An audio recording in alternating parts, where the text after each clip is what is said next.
के सोमारी कैले जैमे ससुरारी पूरा है तो मनावा के यार।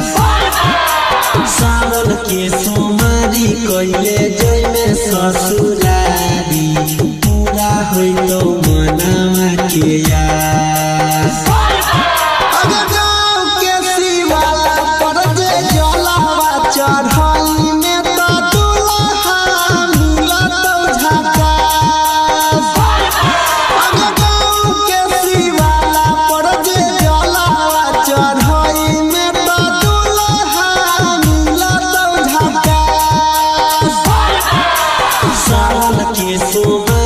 कैले जैमे ससुरारी पूरा है तो मनावा के यार।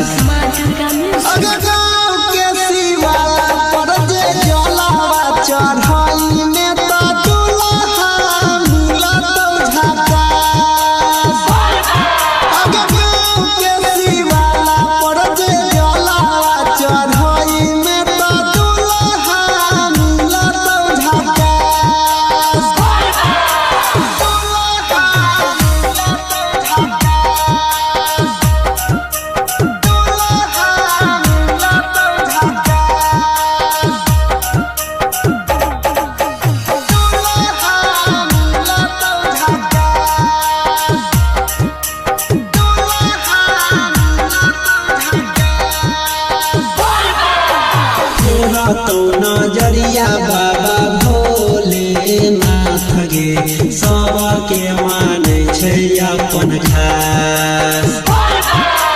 तेरा तो नजरिया बाबा भोलेनाथ गे सबके माने छै अपन खास।